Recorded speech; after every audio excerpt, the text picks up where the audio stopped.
Hello and welcome to For Fox's Sake. This is the preview with me, Rob Hayes, Pete Selby, and Jono Towers. If you are watching us live from the very beginning, you might have seen a few seconds of us just staring blankly at the screen because my screen grayed out for a second. I went round and round and round in circles, and Jono and Pete were looking at me like, "Are we going? Are we going?" It wasn't me. Technology. I'll blame the technology. We're here to preview Leicester versus QPR away at Loftus Road, Saturday 3:00. The return of Marti Cifuentes to Loftus Road, and we will get into that in a few minutes' time. Just a reminder for those of you who haven't heard yet, if you haven't heard, what rock have you been living under in the last few weeks, that we have rebranded. If you're watching us, you'll see along the top there and in the bottom corners there, our brand new logo for the brand new For Fox's Sake 2.0, For Fox's Sake New Era, whatever you want to call it. From January the 1st, we have a subscription website launching with pretty much everything you could wish to consume about Leicester City all in one place, with me, Pete, and our good friend Andy Moore, who has now come on board with For Fox's Sake and brought his written journalism expertise.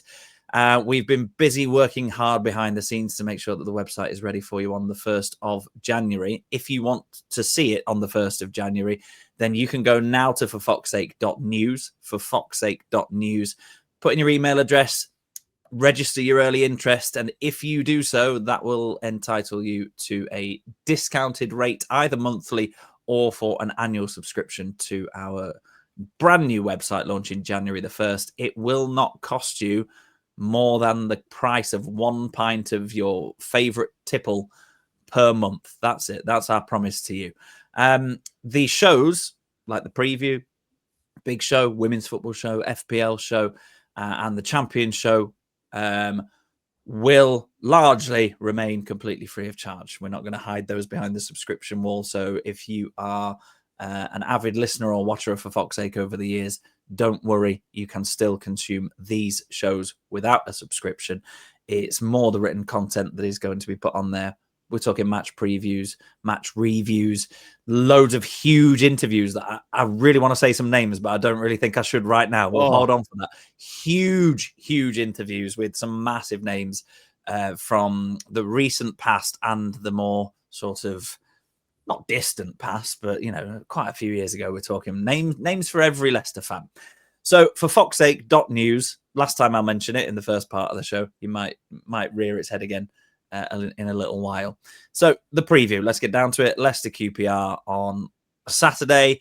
I'm hoping I know what answer I'm going to get to my usual opening question. Pete, are we feeling optimistic or pessimistic about Leicester's visit to QPR on Saturday?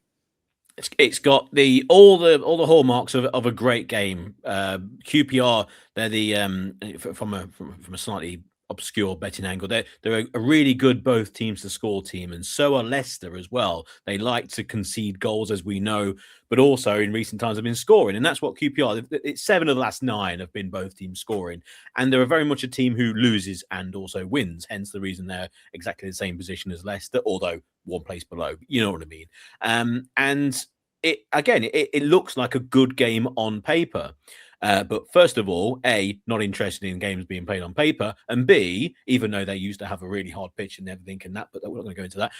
But secondly, we're looking from a Leicester angle, and yes, I am. I'm really I think it's going to be a fascinating game. I think it's going to be a high-scoring game. We'll come on to that later. But also, and I think with every Leicester fan, we're buoyed by what's happened in recent weeks, not just with the wins, not just with the points, but with the performance as well, with the effort shown.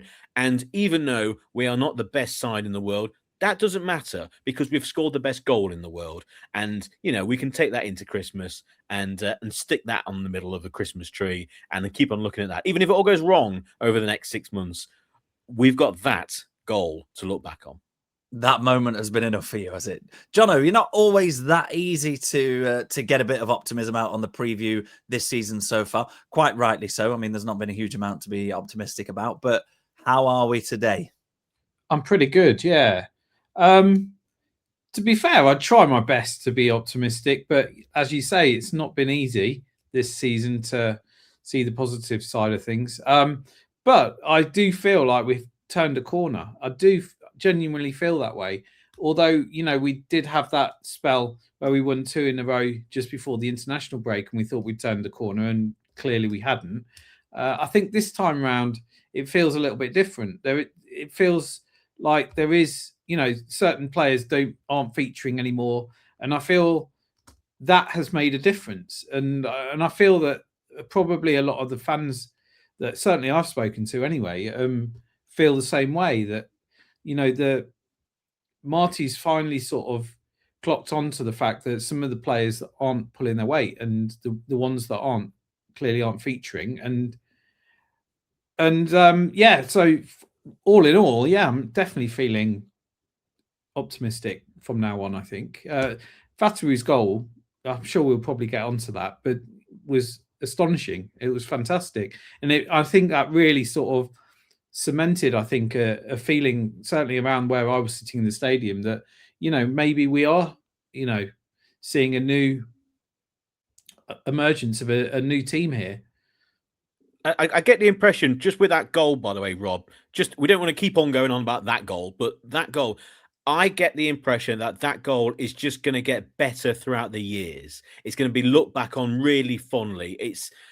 I just get that impression. Sometimes a goal can be scored and you go, wow, that was fantastic. And then you look about 3 or 4 times after it over recent next few days and you go, well, actually, yeah, it was okay. And then things happen at football and it kind of gets lost. That's not going to go away. That's going to go down in the memories of everyone who was there. And also, I think just in the wider folklore, it's going to be remembered as one of them goals. A bit like, say, even though it was a brilliant goal, but like the Lillian Nallis goal against Leeds, that was remembered so well in a very strange era for Leicester, but that stood out a million miles and he still looked back so fondly right now. I just think that Fataru will be in decades to come. Absolutely. They need to create a new edit, don't they? On the, if you're in the stadium, they always show the highlights of years gone by. And the Nallis goal features, I think, in that little clip there. And I'm sure that the Fataru one will go down as a new edit in there. I was really privileged to actually be there with my son, who's 8 years old, taking him down for the first time this season, the season ticket holders. And to watch his face when that went in was just absolutely delightful. And now we've come home and he's been trying to replicate the same thing on FIFA all week. He hasn't managed to do it yet, but he's on career mode on FIFA and trying to score a Fataru special, and he has not succeeded yet. So anyway. It's such an outrageous strike that nobody who programs computer games would even have made it an option, surely. And I think we're talking specifically about the QPR game coming up on Saturday, but I feel like the Fataru goal, together with the victory, has instilled a sense of optimism that we probably haven't enjoyed so far yet this season. Even though, Jono, as you rightly threw a little bit of caution in there with the fact that the last time we put 2 wins back to back together, we thought we'd turned a corner. We hadn't. This is now the 3rd time this season we've got back to back wins, and we are hopefully going to get 3 in a row for the first time, and that's what we're first time this season. That's what we're feeling. But the Fataru goal has just feels like it's given us, and hopefully a lot of people watching and listening to this, a little bit of a boost. Let's say hello to a few people that are watching along live. Blue Fox Forever, good evening, saying goal of the season contender. It could be a best goal in Leicester's history contender, Blue Fox Forever. Let's be perfectly honest. It's certainly statistically now been proven since records began to have been the goal scored from the furthest distance in the championship ever. So we'll take that one. The Shank Golf, good evening to you, saying, close to giving a few names away there, Rob. If you're just tuning in, I was mentioning the fact that from January the 1st on our new website for fox8.news, we have got some incredible interviews with ex-Leicester players lined up, and I came very close, either accidentally or on purpose, just dropping one in, but I'm pretty sure my phone would ping from Andy Moore, the 3rd member of the For Fox's Sake directorship, and he would tell me off. So not quite releasing that just yet. Also from Buzzer saying, I took my girlfriend to the game. She'd not seen a Leicester City goal live before, and she got to see those first 2 goals. This is an important point, actually. Great that your girlfriend got to see those as her opening 2. Hopefully, hopefully you realise, and she realises it's all downhill from here. It's not going to get any better than that. But Bobby De Cordova-Reid's goal would have been very much a standout goal in most matches this season. The quality of the strike from distance, giving us that that strong start to the game, but it got completely overshadowed, and quite rightly so. Andy, the other boss at For Fox's Sake, he said, "I'm watching." There we go. Yeah, see, he knows what's going on. Let's get into some team news then for Leicester QPR. Ramsey back and available after a 9-game absence. 2 goals in 5 championship appearances so far this season. So good to have him back. And Monga also back, adding to Leicester's attacking options. Although we have lost loosely attacking option in Patson Daka going off to the African Cup of Nations with Zambia. I used the word attacking loosely there. Yeah, so sort of 2 in, 1 out on the attacking front. But I think Ramsey and Monga will both come back to bolster the bench. But I do think we'll see both of them later on in the second half. And Ramsey was a big miss for us in the first few games after he was injured, trying to fill that void before De Cordova-Reid was back up to full speed, trying to push Jordan James forward. He left a big hole considering he's only played 5 games this season. John, I'll come to you first. Really important, I think, for continuing this momentum to have those attacking options to come off the bench like Ramsey and like Monga. And Ramsey ultimately will be pushing for a start in that number 10 position. Yeah, I'd imagine so. I think De Cordova-Reid's probably made that the position his own, to be honest, over the last few weeks. He's scored 3 and 3 now, I believe, and looked really good. So, as he should be, to be honest, being, handsomely paid at this level, I think, and he's a decent option at this level. So De Cordova-Reid is starting to emerge as one of our key players, I think. The fact that we've got Ramsey as well as a backup is actually a really nice option to have. And I wonder what flexibility there is in either of their games to be able to potentially feature both of them. I don't know if that will be something that Marti might look at. Obviously, with the lack of striking options, whether, you play 2 number 10s or I don't know what, but, or one of them could feature as a striker potentially. I don't know. But, yeah, it's good to have Monga back as well. I think he is most definitely a bench player for me. He's not really a starter, especially as now Mavididi seems to have come back into a bit of form. I think he has to be first choice alongside Fatawu the other side. So Monga is a good option to bring on as a, as an impact sub. Yeah, so I'd agree with you. I think both of them will feature on the bench, 100%.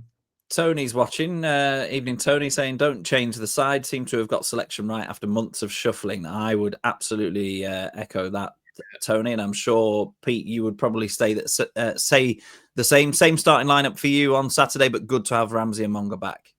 Yeah, excellent bench players to have and bring on, and good for them to hopefully get some time, maybe when we're 2-0 up in the game. But just to echo the thoughts of what Jono said, and he mentioned the player I was going to mention really, and that's Mavididi, who of course is not getting all the headlines like Fatawu at the moment, and James in midfield, and Skip as well, but quietly has come back into form, and he's developed. When we were in the Championship 2 years ago, he had that ability, Mavididi, to have the ball and be really slow and then drag the ball past the player and accelerate past them.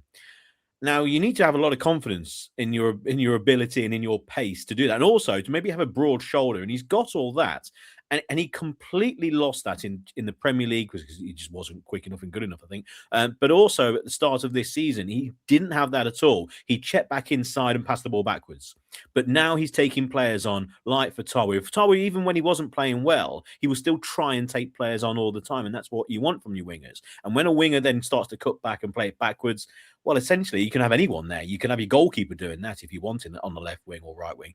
But he's now attacking, and we know that there's an end product in there in the Championship.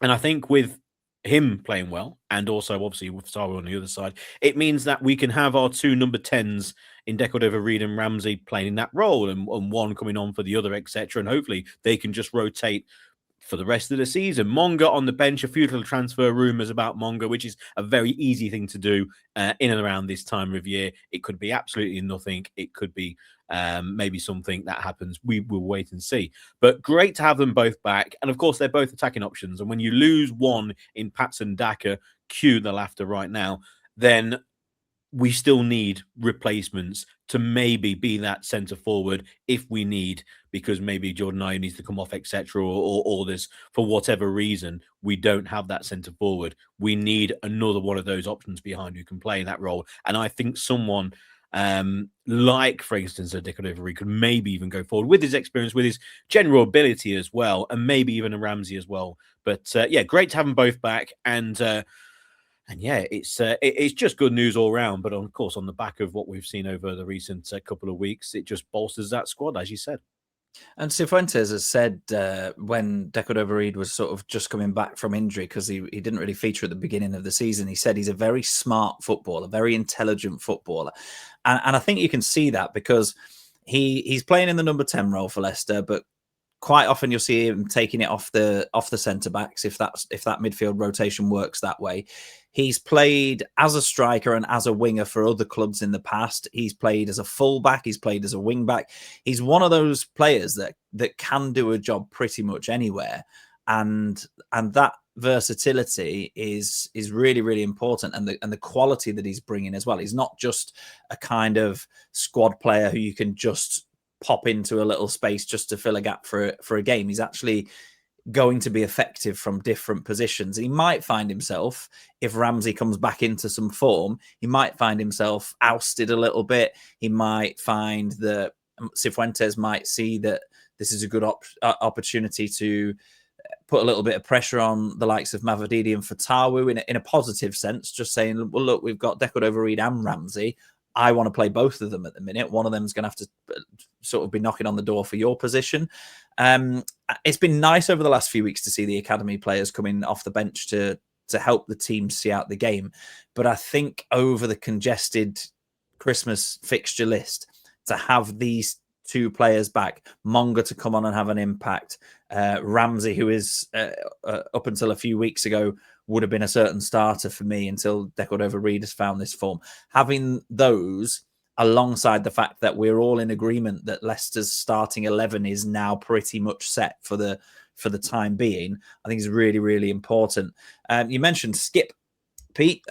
He has spoken this week saying they're not getting carried away, but he has highlighted the importance of how well they've started the games in the last few weeks, which is very, very true. And he said that it is our job to stand up and be counted, even though things weren't going our way earlier in the season.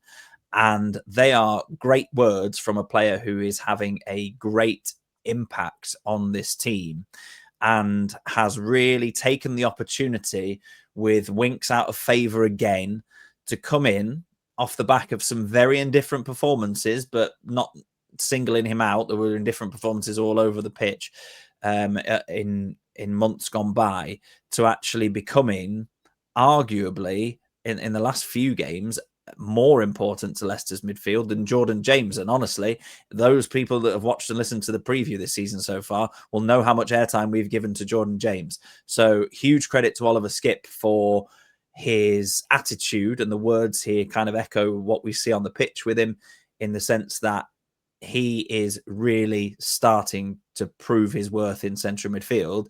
And I know we've said same starting 11, please, Marti, on Saturday, but he's one of the first names on that team sheet at the moment, Pete. Absolutely. He's the player who we thought that we signed a couple of years ago. He's playing in that role, in that style. We knew it wasn't going to be pretty, but it's going to be effective, and it's being very effective. You need that player in the Championship.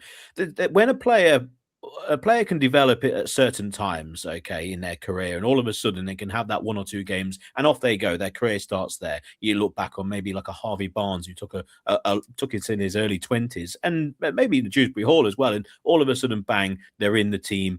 And after one or two performances, they're an established first team player. Now we're talking about a big money signing here for Leicester, so he's gone about it in a different way.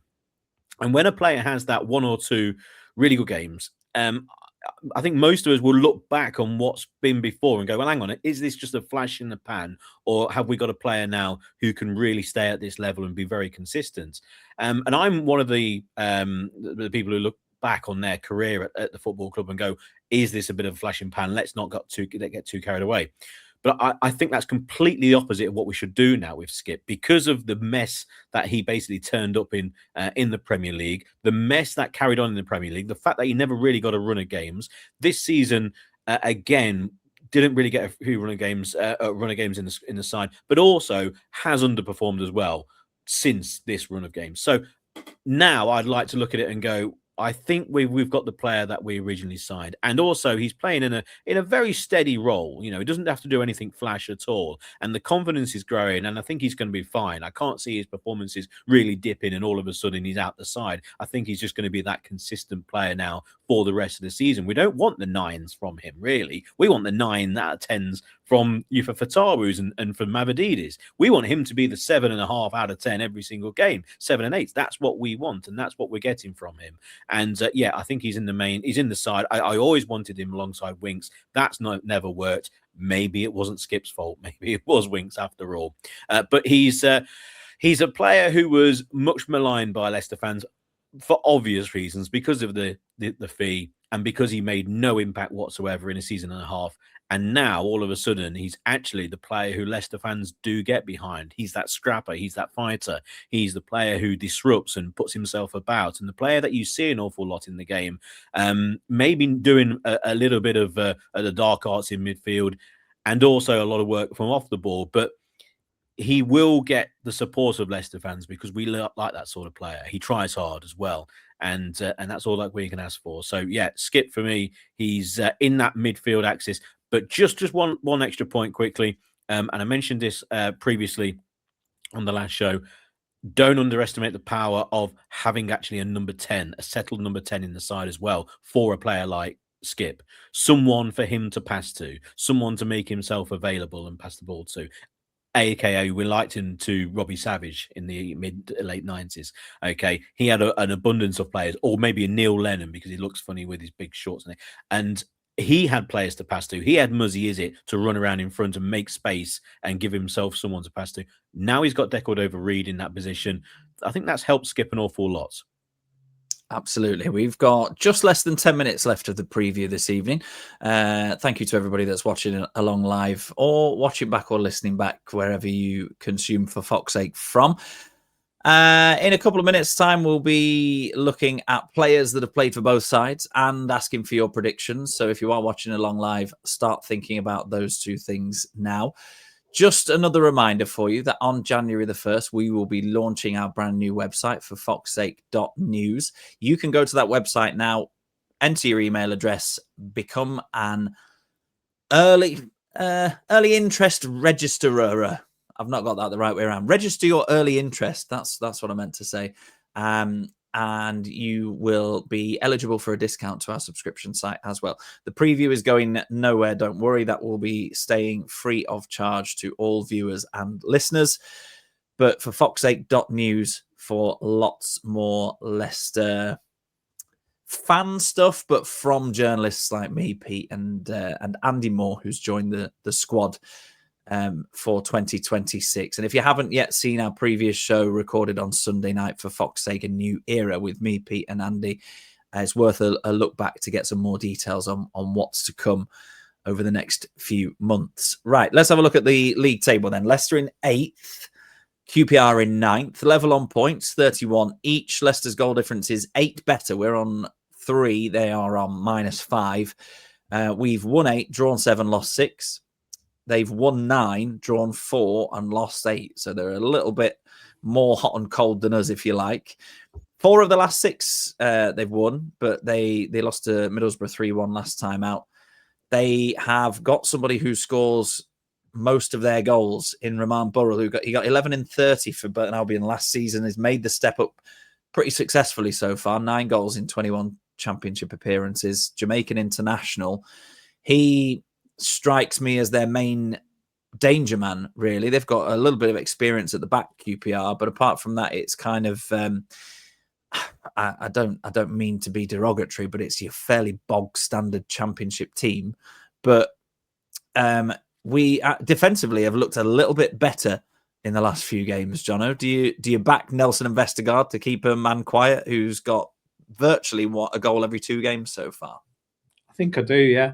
Going back to what Pete was saying about Skip, I think another big impact on Skip is being able to trust the back four, frankly. Nelson coming in, I think, has really helped solidify the back four, and maybe Stolarczyk coming back as well. I don't know. I mean, there's still a few question marks about Stolarczyk, possibly about his distribution, but I think that's really helped having Nelson in the back four to pick the ball back up from from Nelson into Skip, etc. So I think all in all, sorry, I've forgotten the question now. Well, no, the question was, do you back us to not necessarily keep a clean sheet, but at least try to keep a fairly informed striker reasonably quiet?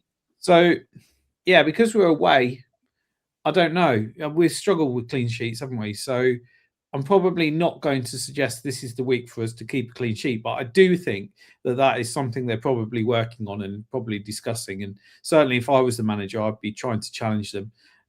Maybe not with free pizza, but to keep a clean sheet in the next few games. I think why not try and keep a clean sheet? And that's obviously the aim of the game.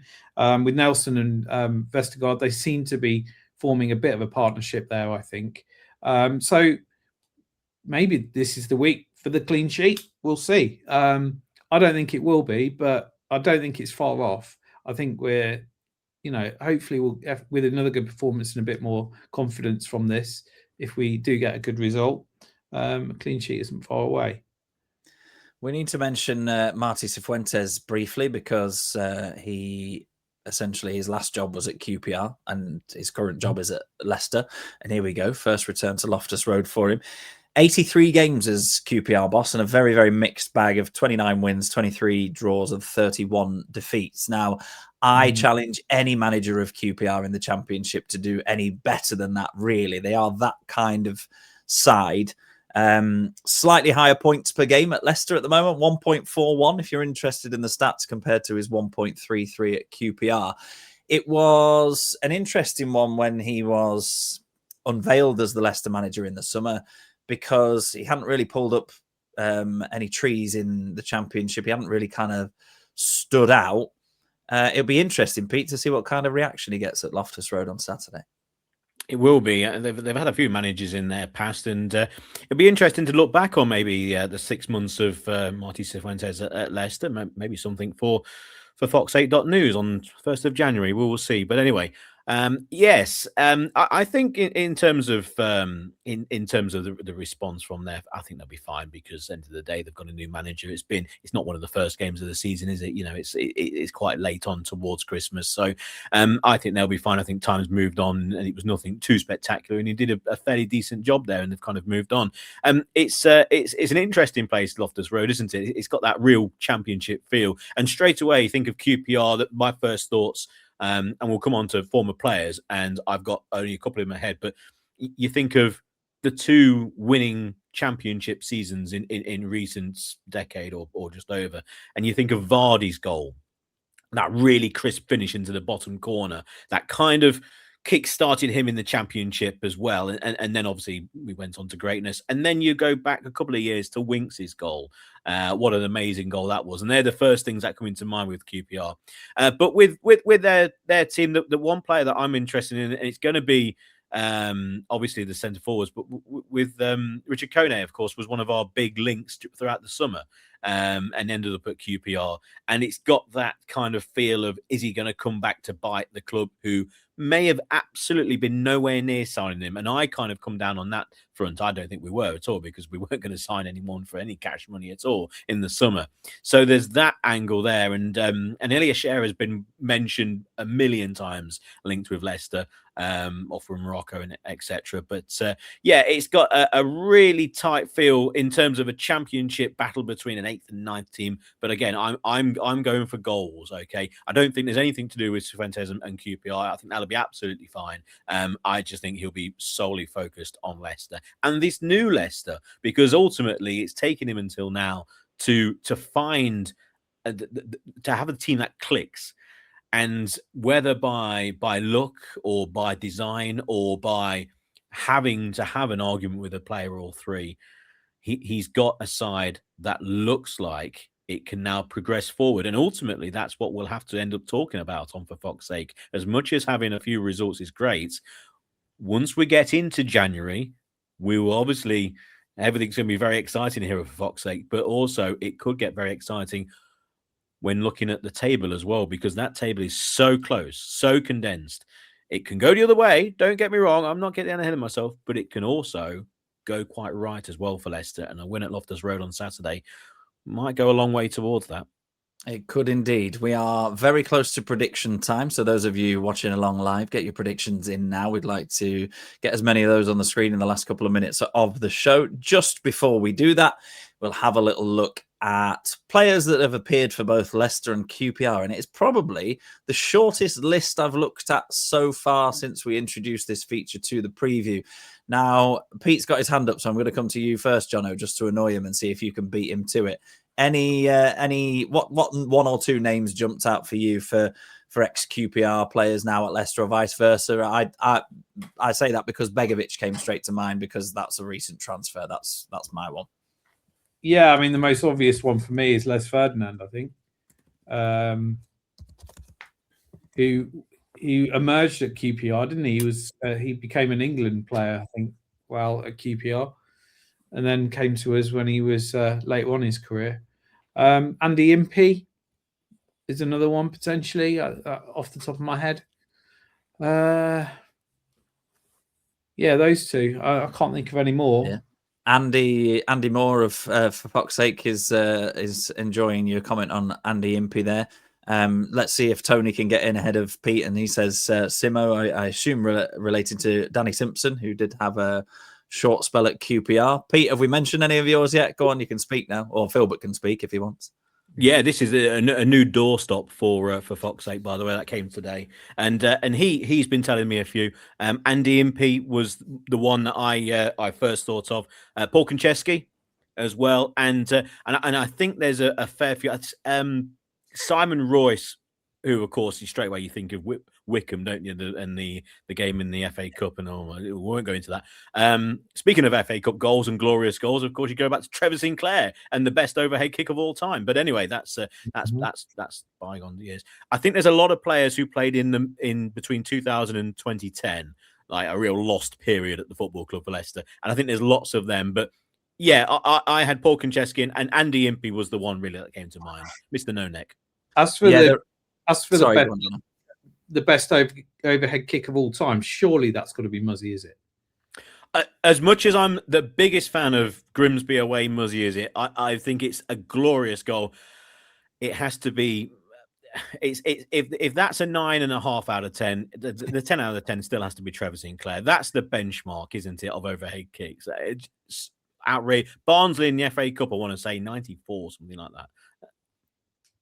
There's a time and a place for that discussion, and right at the end of the preview show is absolutely not the one. Pete's right about that kind of bygone era. There's Marcus Bent, Wayne Brown, DJ Campbell, John Curtis, Damien Delaney, all big names from that era. Yeah. And one I forgot to mention actually, Ben Hamer, who is currently at QPR. So there's almost been a sort of, we've got an ex-QPR keeper, they've got an ex-Leicester keeper. Anyway, there we are. Predictions coming in. We'll do the viewers' predictions first this evening. Andy's saying 2-1 Leicester. Tony's going 2-0 to Leicester. Blue Fox Forever also saying 2-0 Leicester win. Got to be time for a clean sheet. Let's go around the room. Jono, prediction time? Yeah, I'd like a clean sheet, but I don't think it'll happen this week. I'm looking at Boxing Day for the clean sheet maybe, but this week I'm going for a 3-1. I think we're 2 goals. We'll beat them by 2, hopefully with a quick start. But yeah, I think we'll get a 3-1. Pete? Yeah, I was going to go 3-1. I can see Leicester going in front 2-0, getting a good start. They maybe score, and Kone I mentioned earlier, and then maybe someone like Monga coming off the bench and being inspired by what's happened recent weeks and grabbing a third. So I'm going to go 3-1 as well. I'm going to finish the preview with a prediction of 3-2 to Leicester. I think there's going to be a hatful of goals to enjoy. Thank you very much to everybody that's watched along live, and thank you also to you if you're watching or listening back at a later date. This has been the preview looking ahead to Leicester versus QPR. One last reminder of our new website launching on the 1st of January. For foxsake.news, that is your new destination for all things Leicester City. Subscription prices are reduced if you register your interest early by going to foxsake.news now. Pop in your email address in, then you'll be eligible for a discount. Loads and loads of great stuff to come on for foxsake.news. Thank you to Jono. Thank you to Pete. Thank you to everybody that's contributed to the show tonight. Everybody's backing Leicester to score at least 2 and to win the game against QPR on Saturday.